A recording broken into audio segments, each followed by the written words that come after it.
In 1590, a ship arrived on the shores of North America.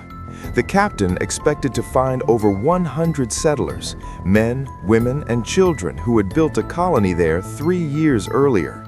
Instead, he found nothing. No bodies, no graves, no signs of a struggle, just silence, and one single word carved into a wooden post: CROATOAN. To this day, no one knows what happened to the 115 men, women, and children of Roanoke Island. This is their story. It was 1584. England was a powerful nation, hungry for land, gold, and glory. Queen Elizabeth I had a dream to build English colonies in the New World, a vast and mysterious land across the Atlantic Ocean that explorers had only just begun to map. She gave permission to a bold and ambitious man named Sir Walter Raleigh to make that dream a reality. Raleigh organized an expedition. He sent scouts to explore the eastern coast of North America. They returned with exciting news. They had found a place called Roanoke Island, a beautiful green island off the coast of what is today North Carolina. The scouts described it as paradise: rich soil, friendly natives, fresh water, perfect for a colony. Raleigh was thrilled. He immediately began planning the first English settlement in America. But what seemed like paradise would soon become a nightmare. In 1585, Raleigh sent the first group of settlers to Roanoke, 107 men, mostly soldiers. From the beginning, things went wrong. The settlers had no idea how to survive in the wild. They did not know how to grow food. They did not know how to hunt properly. They were soldiers, not farmers. They tried to trade with the local Native American tribe called the CROATOAN people. At first, the relationship was peaceful, but tensions quickly grew. The English settlers, desperate for food, began stealing from the natives. Angry and betrayed, the natives stopped helping them. By 1586, the settlers were starving, sick, and terrified.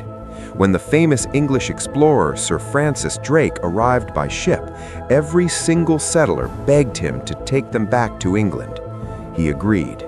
The first colony of Roanoke was completely abandoned, but Sir Walter Raleigh refused to give up.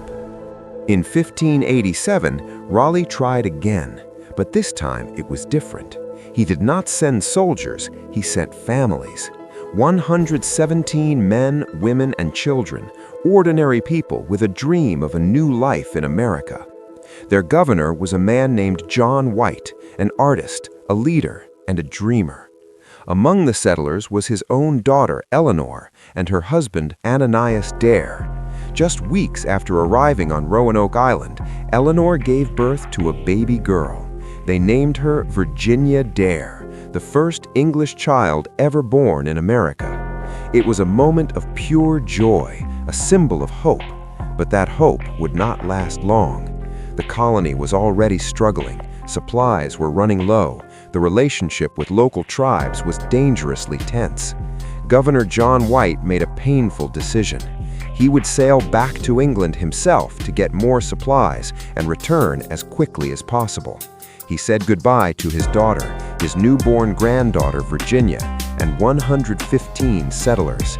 He promised he would be back within a few months. He had no idea he would never see them again.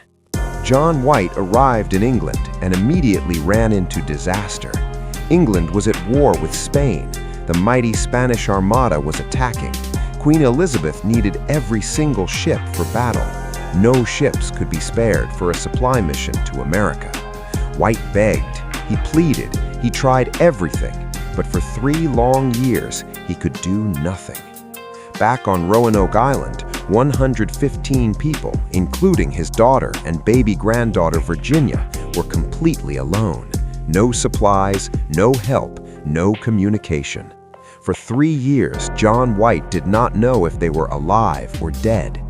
Finally, in 1590, he managed to get a ship. He sailed across the Atlantic, his heart full of hope and fear. As the ship approached Roanoke Island, White watched the shores carefully through the fog. The settlement came into view, and what he saw stopped his heart. The colony was completely empty. Houses were abandoned, belongings were left behind, furniture was overgrown with vines and grass, but there were no bodies, no blood, no signs of attack or violence. It was as if 115 people had simply vanished into thin air. White searched desperately for any clue. Then he found it, carved deeply into a wooden post at the entrance of the colony, one single word: CROATOAN. And on a nearby tree, 3 letters: C-R-O. Before leaving, White had made an agreement with the settlers. If they left the colony, they would carve their destination into a tree. If they left in danger or distress, they would carve a cross above the word. There was no cross. White was filled with hope. CROATOAN was the name of a nearby island, and also the name of a friendly Native American tribe who lived there. Had the settlers gone to live with the CROATOAN people? White desperately wanted to sail to CROATOAN Island to find out, but a terrible storm was coming. His sailors refused to risk their lives. The ship was forced to turn back to England. John White never returned to America. He never found his daughter. He never found baby Virginia Dare. He never found any of the 115 lost colonists. And the mystery of Roanoke was only just begun. For over 400 years, historians, archaeologists, and scientists have tried to solve the mystery of Roanoke. Here are the most compelling theories. Theory 1. They joined the CROATOAN tribe. Many historians believe the settlers survived by integrating with the friendly CROATOAN Native Americans. In later centuries, some members of the CROATOAN tribe had European features and English surnames. DNA research is still ongoing today. Theory 2. They were killed by a rival tribe. Some evidence suggests a powerful and aggressive tribe called the Powhatan Confederacy may have attacked and killed the settlers. In 1607, the leader of the Powhatan allegedly told English settlers that he personally ordered the destruction of the Roanoke colony. Theory 3. They split into 2 groups. Archaeological evidence found in 2012 suggested the colonists may have split into 2 groups, one going to CROATOAN Island, one heading inland to live with friendly tribes near modern-day Bertie County, North Carolina. Theory 4. They died from starvation or disease. Tree ring studies show that 1587 to 1589 was one of the worst droughts in 800 years in that region. Without food or fresh water, the colony may have slowly died. Theory 5. Something far darker happened. A small number of researchers believe something more violent and mysterious occurred, something the survivors were too afraid to record. The Lost Colony of Roanoke remains one of the greatest unsolved mysteries in American history.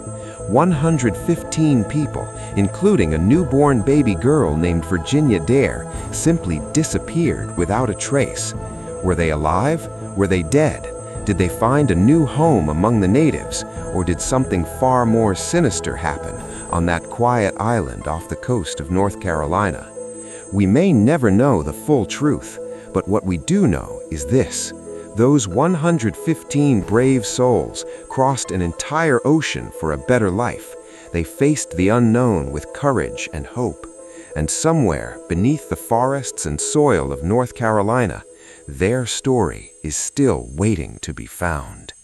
If you found this story fascinating, don't forget to like and subscribe to the History Files. Every week, we open a new case file and uncover the greatest mysteries and forgotten stories of human history. The file is open. Are you ready for the truth?